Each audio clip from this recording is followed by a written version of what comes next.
Welcome to the Catalyst Sale Podcast with Mike and Mike. Sales is a thinking process. This podcast will help you learn about what works in sales, how to hone your skills, and increase your success.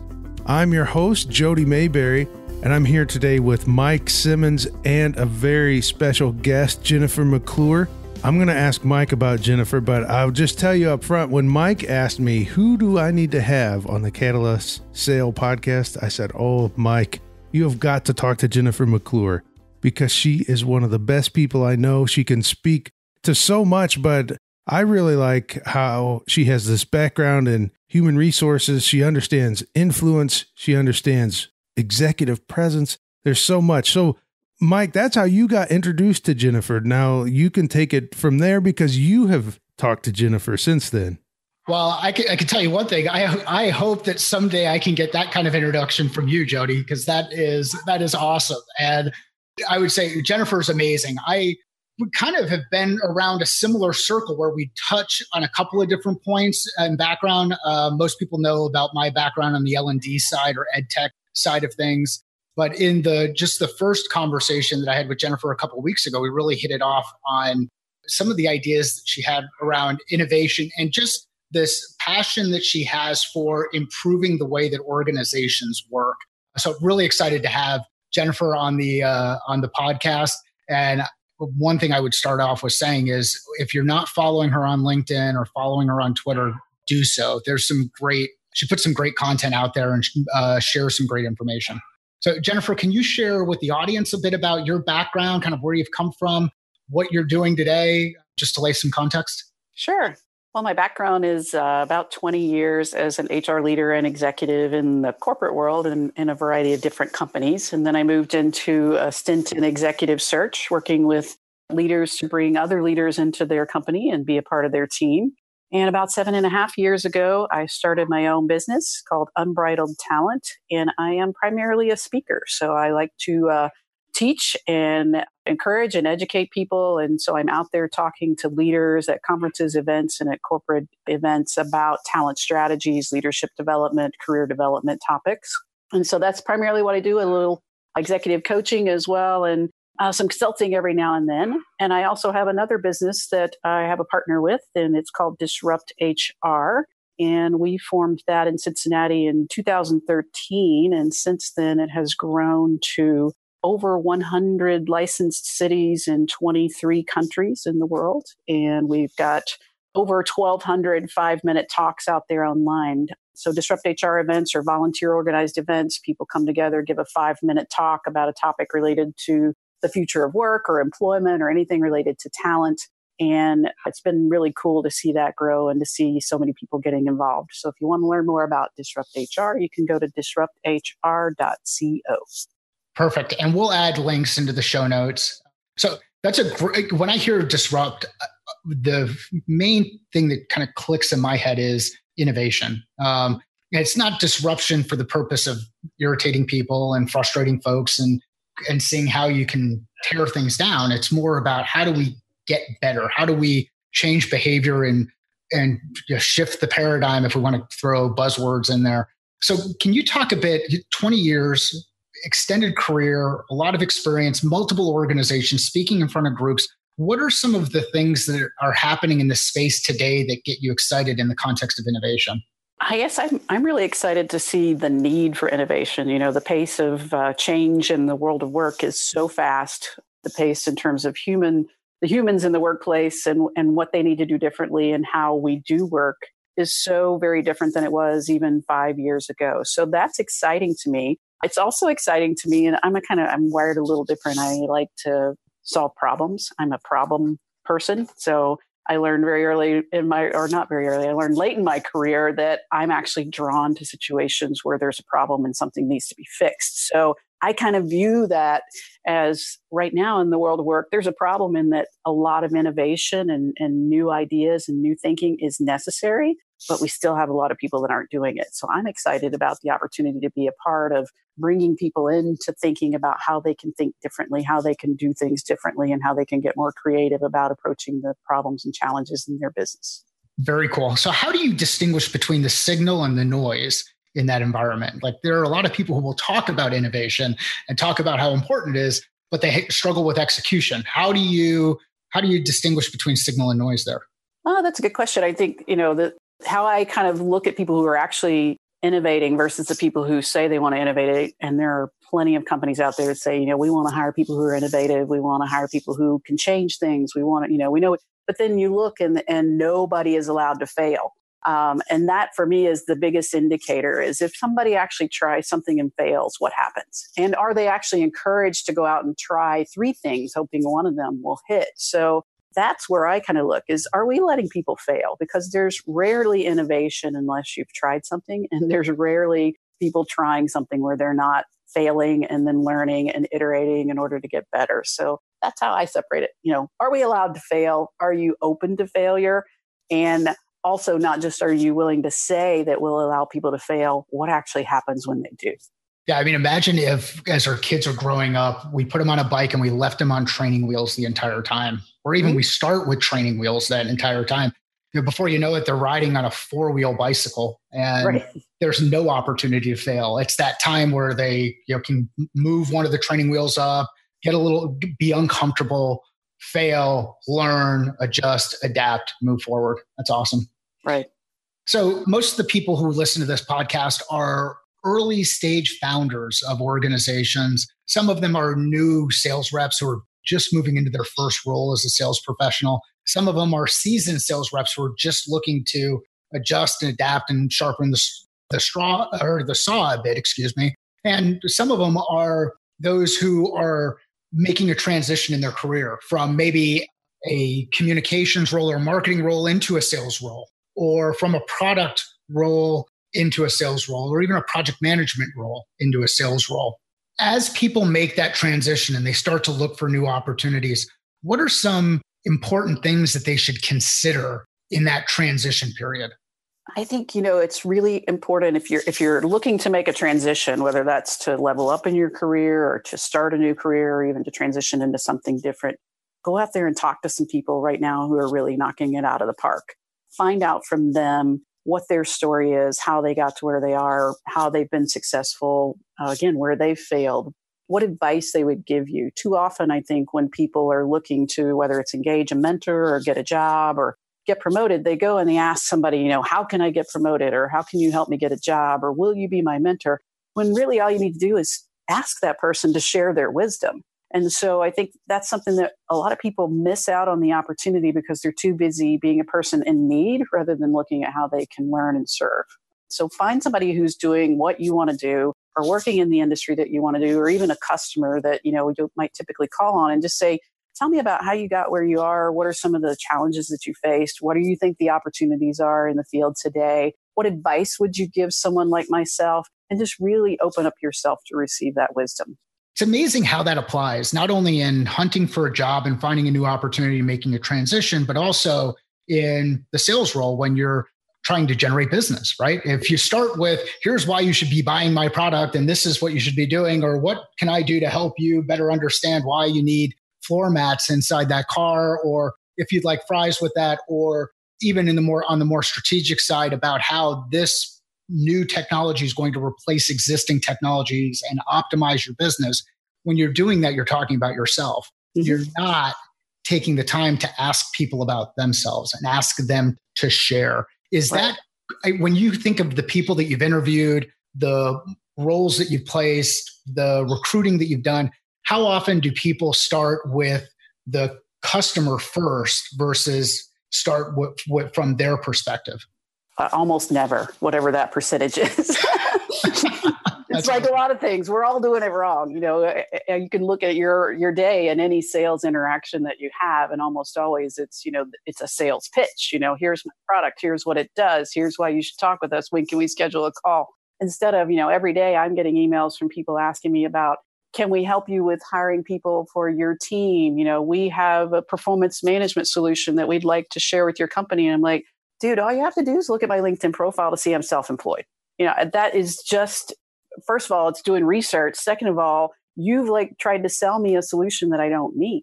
So asking questions first. It's like, I have an executive coaching certification, and I always tell people being a good coach is not about really anything that you do. The secret to being a good coach is to ask the next great question. to listen well enough to know what the next great question is. That's also the secret to being a good salesperson. Got to ask the next great question. Engage the person in conversation, ask a question. Eventually you might get to, are they using a solution or have a need for what you do? But almost never start with what you do and why it's a great fit for them, because a lot of times it's not, and you've lost the opportunity to build a relationship and a connection at that point. Awesome. So what are some resources that you've used to help improve your ability to ask that next great question? I don't know if it's a resource as much as, I do a lot of self-monitoring and self-management, in coaching and hiring people and doing assessments. So throughout my career, I've always done assessments. And if you run a DISC profile or Myers-Briggs and you give that, 14-page report to somebody, they almost always say, that's not true. I'm never late for meetings. All the high eyes on the DISC profile, it says they're late for meetings and they talk too much. And they're like, never, I don't. And they go in for 30 minutes to tell you why that's not the case. When the reality is that if I start talking to them, I say, do you have an executive assistant that makes sure that you're on time, that comes and rips you out of the meetings and, walks you over? We put systems in place to manage ourselves. And so for me, and, I recommend this for others as well, to make sure that I ask great questions. First of all, I have to know that my tendency is to talk first and to talk over people. So I am constantly in a state of meditation and an interaction going, listen, let the other person talk first. What are they actually saying? Don't try to solve their problem. So I got this whole inner dialogue going on. And I think a lot of salespeople could also benefit from that. I am really challenging myself because they said I'm a problem solver. So I'm challenging myself not to listen to you so that I can decide what your problem is and how I think you should solve it. I'm working really hard to listen to you so that I can ask you a question about what you're sharing with me to draw out of you, hopefully, the solution or what you're looking for in order to be able to solve it. My takeaway from that is always focus on improvement, right? So, you've described your career, your experience, yet you have to have this self-talk about making sure that you don't fall into those tendencies. And I a similar kind of thing. I'm high D on the DISC scale. I'm all D. There's nothing. Yeah. I try to stunt double as an I sometimes and an S and a C from time to time. But then when I get into that high stress, intense environment where I just have to get stuff done, it's more of boom, boom, boom. I've got it. Switch, deliver the information, and then move on. And I'm not as self-aware as I should be. So I think that's another thing that as sales professionals and as charismatic leaders inside organizations who've taken this plunge to start your business and want to deliver a great product out to the market, slow down, make sure you're looking in the mirror, realize what you're communicating. And the other thing I try to coach members of my team around is, everything that's inside your head. Your objective is to gather more information from the person you're talking to, not share all of this amazing knowledge that you have that you could record or that you could put someplace else. Share it in context. It'll have much better impact and will resonate better. Sure. And I think, for me, again, I think salespeople could benefit from that as well. If I'm in a group interaction, so if I'm part of a group, I challenge myself to never be the first one to talk, because I'm always wanting to be the first one to talk. So I make sure that I'm sitting there. If I have to mark it on a piece of paper, one person talk, check. Now you can talk. Okay. Same thing with the question. I try not to offer a solution until I ask at least one question. So, obviously better to ask more questions or to let more people talk. But if I know that I'm just chomping at the bit to offer you my solution to your problem or to talk first, or, I need to put gates in place for myself to manage that. And I think some salespeople can benefit from that as well. Yes, they can. So one of the things that we've talked about in the past, and we've hit on a couple of these things in previous podcasts, both from the mentoring side of things. We even talked about DISC with the founder of a company called Crystal Knows. The other thing that's resonating right now for me is patience. And this whole idea of when you're wanting to move from one position to another and you take the focus of yourself, you tend to try to go too fast. You don't have the patience to, I say, let the game come to you, but let that opportunity, let that position come to you at the right time, right place. Can you talk about where patience fits in the interview process, in that transition process, and in the personal management? I know I just asked 3 questions, but can you talk about patience and its application here? Sure. I think we could all be more patient. Some of us probably more than others. But For me, I think the best advice is, again, to really focus back on that relationship building. So if it's patience with taking the time to figure out my path in my career, or to understand my clients, or to, build the relationships that I need, go out and, again, look at what you need to do to build relationships. I am personally not a sales oriented person at all. I'm very introverted. I play an extrovert, in my day-to-day life, but it is never going to be me to pick up the phone and cold call, or to send you an email pitching my services. I have always been a person who I build the relationships first, and my business comes out of that. That is a slow build, and it takes patience and time. So there's probably room for a hybrid approach in there somewhere. But to really focus on, I think, getting the most value in your career and in what you offer to clients, and getting the clients that actually need what you have and appreciate what you have, taking the time to build those relationships first. If you can just focus on that, rather than saying, I need to be more patient, I want to really get to know people. And that's where I think good things come from.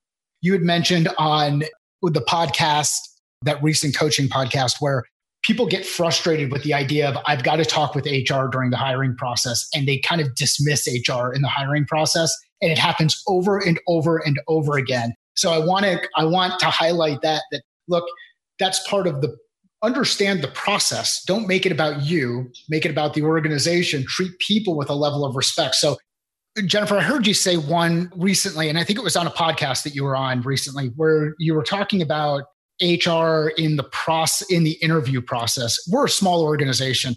We outsource our HR to Jen. So it is, and she only gets to do the HR stuff because she happens to be married to me. So, and as a result, she ends up being relatively cheap. So when I think of HR in the process of going through interviews, and know that ends up being a step in the process, I also will hear people get frustrated with that as an idea. I'm talking to HR. They don't understand what I do. They don't understand how I do it. I just need to, if I could just talk to the hiring manager, I'd be able to get this job done. Can you share some experience around where HR fits in the interview process and why they are a critical component to it? Sure. And I'll tell you, this is the success tip of the day here, people. So, because I think it fits for interviewing for jobs, but it also fits for salespeople. So everybody in your audience, I think if you have anyone in the process that you meet or interact with once you contact a company, so whether that's interviewing for a job or going in for a sales call, your number one job in every interaction is to be the most likable, pleasant person that they interact with all day long. Because every person that you interact with along the way could potentially be a deal killer for you. Unfortunately, in the job search process, a lot of people treat HR that way. Now, granted, sometimes HR professionals, they're not necessarily prepared for the interview process, or they don't know enough about the jobs that they're interviewing for. So there are a lot of excuses or reasons on their side while they might not be adding a whole lot of value to the process. But if you don't recognize that if that person does not like you after your interaction with them, there's a potential that you won't get to talk to the hiring manager, then you have totally failed. So your job with everybody from the receptionist to the switchboard operator to the HR person to the coordinator, you've got to make sure that you're likable, because all of those people will probably walk into the hiring manager's office at some point and say, I just talked with Jody out in the lobby and he was just delightful and I really enjoyed him. And, hopefully he'll be able to get a job here because I'd like to work with him.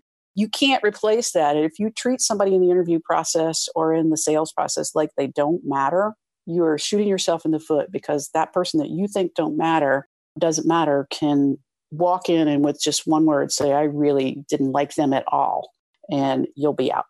It's amazing how these common foundational people skills play a part of everything. And we tend to overcomplicate things. And one of the things I like to think about here is, are people smiling when they're having a conversation with me? If they're smiling, they're enjoying it, or at least they're giving some nonverbal kind of indications that they're enjoying it. But it's that head nod, it's that leaning in, it's that smiling, it's that engagement that you look for. And if you just look at these roles as cogs in a process, as someone you just have to kind of get through. And I don't care if it's if it's HR that is inside an organization or it's an external recruiter, all you're doing is hurting yourself. I mean, treat people with a level of respect. Know that they are doing their job for one reason or another. They're either doing it because they just need money and they like paying what bills so that they can do something else, or they're doing it because they're passionate about that thing.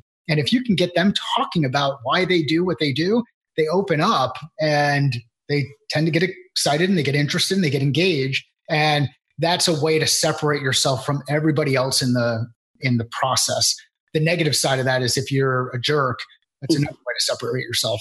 Sure. And again, you just never know. I've interviewed people and I've always been honest. I've interviewed plenty of people that are in IT. I've placed CEO or CIOs before. I've had a coaching client who was a CIO of a large company, and I'm totally honest. That is not my area of expertise. But what I'm talking to you about, interviewing you about, or working with you on are things separate than what the person interviewing you for the technical skills will be doing. So I'm here to talk about your leadership, your communication skills, our culture and how you might fit in with that. So don't dismiss, me in the process, because that may be, I think, even more important than your actual technical abilities. So if you think you're wasting your time talking to me because I've never been a CIO, shame on you, because I've talked to 4 other people who treated me delightfully, and all of them are going through the process and you're not. Awesome. Very good. So, I want to get back to this innovation discussion, and I tend to be a bit more technical. I tend to be data oriented. There are machines that are doing so much more with the information that we all have access to. What are some of the things that you're excited about from a technology perspective when it comes to innovation in this HR, talent, and I'll even stick learning in there, so that ecosystem? What are some of the things that you're seeing that get you excited on the technology side? Sure. I think it's like a lot of things, what is theoretically new is not actually new. But I think the more that we continue to look at the talent processes the same as we do as consumer processes. Yep. So using things, whether it's chat bots or the ability to find things on a website, or to, intranets, not so sexy, but that type of logic of making sure that information is available online to our employees and potential employees, and that people can get answers to their questions 24/7. And I think that's a place where, HR might think, well, that's not really where we can best serve the business, but it is, because it can free up HR then to work on more strategic things. Because we all know if you worked in HR, it's constant, the revolving door of questions, about your benefits, about your paycheck, about this, and if you can make sure that information is seamless and online, just like I can go to Amazon and, look for a book on a topic, or I can get recommendations from Amazon. If I liked this, I might also like this. So think about your jobs in that way. If you applied for this job, you might also be a fit for this job at our company. We've got to really just make that consumer thinking ingrained in our processes as human resources and talent acquisition professionals, because people expect the same kind of experience. They expect, that's why Glassdoor is popular, because if I want to go to a restaurant in New York City, I'm going to look at Yelp from where I'm standing, what's close by. So same thing. I want a job. I'm going to look at Glassdoor, So all of that consumer thinking is ingrained in our minds these days. So it's not necessarily new, but companies are still way behind on how they're implementing those technologies to better serve their employees and their potential employees. So I've got a lot of people in my background or in my kind of really close circle. So family who have been in HR roles, but back when it was called personnel, and then, made the transition into human resources. Now you hear people talking about people, chief people officer. So where will HR be in 2 to 3 years based on how you've seen HR transition from personnel to HR to people and some of the other things that are going on in the space? Sure. I'm going to give you 2 answers. And these are not the answers that you would hear from a Josh Burson or a Dave Ulrich, the true kind of thought leaders that are out there in the HR space doing great work, because their job is to talk about the future of HR. Yep. And there is 2 to 3 years for HR and where it needs to be strategically. It is going to be much more strategic function. People are the most important asset in the business. That's not just a phrase, but the HR leaders who can really get the data behind how they can maximize the use of talent in the organization and the skills that they're going to need to develop in order to be ahead of the curve in terms of the jobs of the future, which we don't all have the skills for today. That's, kind of like way out in front HR. But the second part of that answer is 90% of the businesses out there are small to mid-sized businesses, 100 employees or less. I forget what the statistics are, but it's something astounding. Like, 90% of the businesses have less than 150 employees out there in the world. So when we're at conferences and events and talking about the future of HR and artificial intelligence and cognitive and IBM Watson and, the latest learning management platform, on the other hand of that is an HR person of one in a company of 60 employees who's doing everything from processing the payroll to, writing the benefit statements to, doing the interviewing to the background checks. And I think the future of that person is still as much as they can to get out of that transactional work. So there are simple solutions that are cost effective for companies like that, where, they're not going to be able to afford a Workday or telemetry or something like that, but they can find a lot of solutions that are a good fit for small to medium-sized businesses so that they can focus on more things about how they can add value, how they can build into people, how they can, make sure the company has a culture that's going to retain the employees they need to meet the objectives they have. So I'm going to take that and build on your first answer a little bit. So you talk about this environment of continuous learning. At least that's what I heard in the reskilling. So from an HR perspective, and some people are going to tune this out just because we don't have a lot of HR people who are listening to the podcast, but this is now just more personal interest. How can HR professionals build business acumen, build better business acumen so that they can be more engaged in those business impact discussions inside the organization, as opposed to more of your traditional technical HR benefit stuff, the more tactical stuff? How do you shift as an HR professional and really focus on business acumen? Well, first of all, you either have to have or you have to really focus on developing a real curiosity about the business. How do we make money? What are the challenges that we face? What are the opportunities that are out there for our business? And how can I learn more about that? Can I volunteer to sit in on meetings? Can I talk to my colleagues that, are the functional heads of other areas? I've got to be curious about the business so that I can find a way that I can add value. The second is I've got to really think about myself as a well-rounded professional, business professional. So I'm not just an HR leader. I'm a business leader who happens to have expertise in human resources. So I need to be out there reading blogs and books about marketing, about sales, about performance management, anything that I can find that's going to help me to understand the business, again, to understand the challenges the business faces. So the HR professionals out there who are just, and unfortunately, many of them are not even looking at how they can personally develop or professionally develop. They might go to a conference once a year and think, well, I got all my HRCI credits and SHRM credits, good for me. But finding ways where they can expand their learning. I mean, there's tons of systems out there. There's free content online. Take a course in something, learn from your colleague, ask to shadow. I mean, my gosh, you want to build relationships in the organization. If you're the VP of human resources and you go to the chief marketing officer and say, hey, can I be a part of your voice of the customer project? Or can I, go out and meet with some of the buyers of our products with your other people? They're going to be like, what is happening? Yeah, sure, you can do that. But why is HR finally wanting to learn our business? It's going to do a lot of things for you. It's going to help you build relationships, help you understand the business. I always tried to do that. Again, part of it was just because I'm naturally curious. And when I look back on my career, I was offered opportunities to really get involved in the business.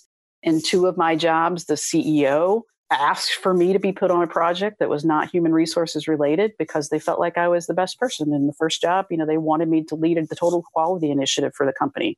And the leaders around the executive table were like, what? She's an HR. Why? And he was like, I feel like she really understands the business. She knows all of you. She has the relationships to be able to get things done. And it took a lot of convincing for him to convince them that I was the right person to lead that. And the second one, the CEO, we did a huge voice of the customer project to, do something with one of our big brands. And he wanted me to be the lead interviewer going out and talking to the buyers about why they buy our products. And the marketing team was like, well, she doesn't work in marketing. He's like, she's the best interviewer that I know, and she understands our business.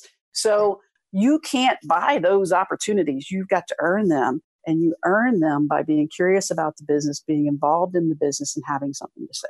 So this applies everywhere. This applies not only to the HR professional, but sales professionals.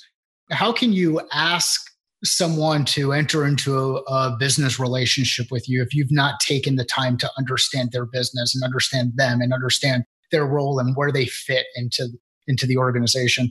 Jennifer, this has been an awesome discussion. I really appreciate the time.